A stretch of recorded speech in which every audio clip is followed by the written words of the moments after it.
കടം വാങ്ങുക ബോറോ, കടം കൊടുക്കുക ലെൻഡ്, LEND, കടം കൊടുത്തു LENT കേട്ടോ.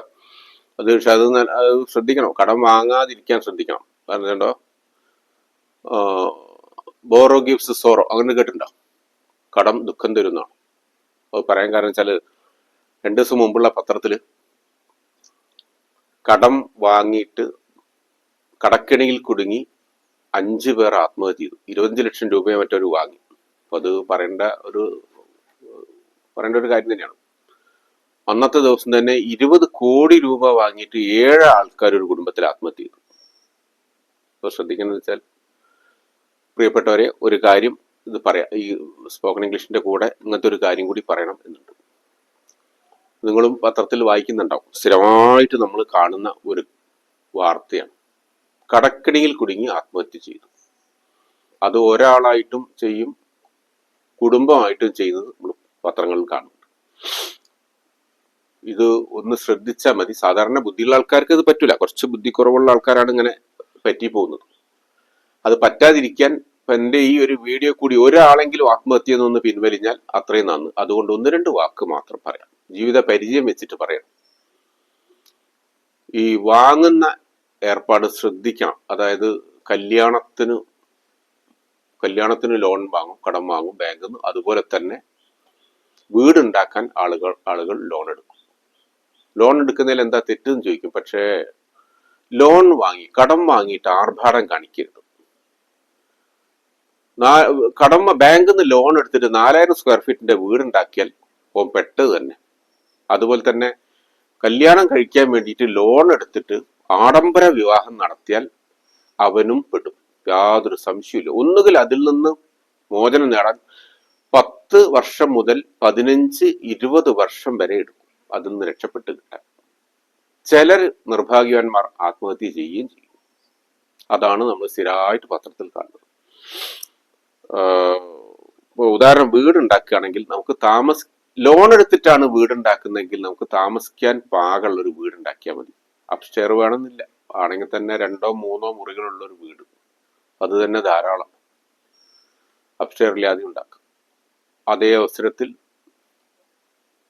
അടുത്ത വീട് കണ്ട് അടുത്ത വീട്ടിൽ അവർക്ക് പൂർവിക സ്വത്തോ സ്ഥലം വിൽപ്പനയോ ഉണ്ട്, അല്ലെങ്കിൽ അവർ വലിയ ശമ്പളം വാങ്ങുന്ന ആൾക്കാർ, മൊത്തം വരുമാനം ഒരു 2 ലക്ഷം രൂപയോളം മാസമുള്ള ആൾക്കാരുണ്ട്. അത് കണ്ടിട്ട് അതുപോലെ അവരോട് മത്സരിക്കാൻ വേണ്ടിയിട്ട് അതുപോലെ അങ്ങോട്ട് വീടുണ്ടാക്കുക, അവരെ പോലെ ഒരു ആഡംബര കാറും വാങ്ങുക.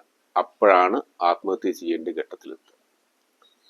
താറാവിന്റെ കുട്ടികൾ വെള്ളത്തിലിറങ്ങും, അത് കണ്ടിട്ട് കോഴിക്കുട്ടി വെള്ളത്തിലിറങ്ങിയാൽ എങ്ങനെയുണ്ടാവും?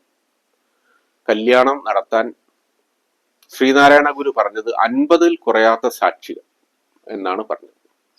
പോട്ടെ, 50 വേണ്ട, ഒരു 350-400, കൂടിപ്പോയാൽ 500 പേരിൽ കൂടരുത്. അതിന്റെ ആവശ്യമില്ല.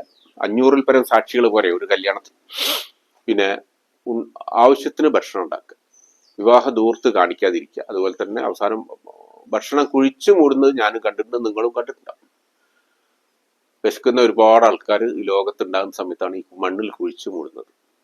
കഷ്ടമുള്ള ഒരു സംഗതിയാണ്, ബുദ്ധിക്കുറവുകൊണ്ട് ചെയ്യുന്നതാണ്. ഇത്രയും ആളുകൾ എന്തിനാ ക്ഷണിക്കുന്നത്? ഒരു കടയിൽ കയറി സോപ്പ് വാങ്ങിയാൽ മതി. ഒരു സോപ്പ് അല്ലെങ്കിൽ എന്തെങ്കിലും ഒരു സാധനം കടയിൽ കയറി വാങ്ങിക്കഴിഞ്ഞാൽ ഉടനെ കടക്കാരൻ ഒരു കല്യാണക്കത്ത്, വിവാഹ ക്ഷണക്കത്ത് കൊടുക്കും. ആവശ്യമുള്ളവരെ മാത്രം ക്ഷണിച്ചാൽ മതി.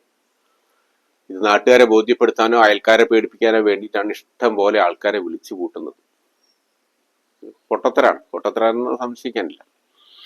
അതുപോലെ ഈ കല്യാണത്തിന് ആൽബം എന്ന് പറഞ്ഞൊരു സംഗതി ഉണ്ട്. അത്യാവശ്യത്തിന് ഫോട്ടോ എടുത്താൽ മതി, ഒരു തെളിവിന് അത്യാവശ്യം വേണം, ഒരു കുറച്ച് ഫോട്ടോസ് മാത്രം. ഇതെന്താ ഇപ്പോഴത്തെ ആൽബം? 1 ലക്ഷം 2 ലക്ഷം റുപ്യ ഒരു ആൽബത്തിന്, അതിലും കൂടുതൽ, 2 ലക്ഷത്തിന് മേലെ വില. എന്നിട്ട് അത് നോക്കുന്നതോ 2-3 പ്രാവശ്യം ഒന്ന് നോക്കിയെങ്കിലായി. അതിന്റെ അപ്പുറത്തേക്കൊന്നും ആരും നോക്കൂല, കാരണം ഇതിനല്ലല്ലോ പണി.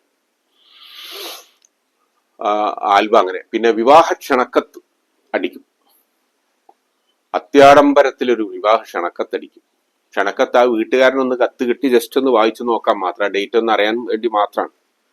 അത് ആഡംബരമാക്കി മാറ്റി എത്ര റുപ്യ ചെലവിലാണ് വിവാഹ ക്ഷണക്കത്തടിക്കുന്നവരോട്. അതും ഈ ലോൺ എടുത്തിട്ടാണ്. ആളുകളെ മുമ്പിൽ, നാട്ടുകാരുടെ മുമ്പിൽ ആളാവുക എന്നുള്ളതാണ് ലക്ഷ്യം. ഇത്തരക്കാർ നമ്മളൊരു പഴയൊരു ചൊല്ലില്ലേ, ഉപ്പ് തിന്നവൻ വെള്ളം കുടിക്കും എന്ന് പറയും. ഓൻ പെട്ടുപോവുക തന്നെ ചെയ്യും, ഓൻ ശരിക്കും ബുദ്ധിമുട്ടും. അപ്പൊ ഇത്തരം പണികളൊക്കെ കണ്ട് ഒഴിവാക്കുക. ആഡംബരം വീട് ഒഴിവാക്കുക, ആഡംബര കാറ്, അതുപോലെ തന്നെ ആഡംബര വിവാഹം. ഇത് പറയുന്നത് കാശുള്ളവനെ കുറിച്ചല്ല, കാശുള്ളവനാവാം. പണമില്ലാതെ ബാങ്കിൽ പോയി ലോൺ എടുത്തിട്ട് മുകേഷ് അംബാനി ആവാൻ നോക്കരുത്. ആയിക്കഴിഞ്ഞാൽ അവൻ പെട്ടുപോകും. അവസാനം ആത്മഹത്യ ചെയ്യുന്ന സമയത്ത് ഈ പ്രോത്സാഹിപ്പിച്ച് തന്ന കുറെ അമ്മാവന്മാരൊക്കെ ഉണ്ടാവും. വീടിന് സ്ഥലം എടുക്കുമ്പോൾ നമ്മൾ 10 സെന്റ് സ്ഥലം, അല്ലെ അതിൽ കുറവ് 8 സെന്റോ ആയിരിക്കും എടുക്കാൻ പോകുന്നുണ്ടാവും. 20 സെന്റോ 25 സെന്റ് അവിടെ ഉണ്ടല്ലോ, ഇനി ബാക്കിയും കൂടി അതും കൂടി അവിടെ എടുത്തേക്കെന്ന് പറഞ്ഞ് നമ്മളെ കണക്കൂട്ടിൽ ആകെ തെറ്റിക്കാൻ കുറെ അമ്മാവന്മാരുണ്ടാവും. അതുപോലെ തന്നെ കല്യാണ സമയത്ത് ആകെ ഒരു മോളല്ലേ, ഒരു കല്യാണമല്ലേ, ജീവിതത്തിൽ ഒരിക്കലല്ലേ ഉള്ളൂ എന്ന് പറഞ്ഞിട്ട് 10 15 പവന്റെ ആഭരണം നിശ്ചയിച്ചെടുത്ത് അത് 50 പവനോ 60 പവനോ അവരാക്കി മാറ്റും. കടം വീട്ടാൻ ഇപ്പറയുന്ന ഈ ബന്ധു വക ടീം ഉണ്ടാവില്ല. അത് ഒറ്റയ്ക്ക് പേറേണ്ടി വരും, ഒറ്റയ്ക്ക് തന്നെ അത് കൈകാര്യം ചെയ്യണം. ഇതൊക്കെ ഒന്ന് മനസ്സിലാക്കി നിൽക്കുക. ഇത്രയേ പറയാനുള്ളൂ. എല്ലാവർക്കും നല്ലത് വരുത്തട്ടെ എന്ന് പ്രാർത്ഥിച്ചുകൊണ്ട് നിർത്തും.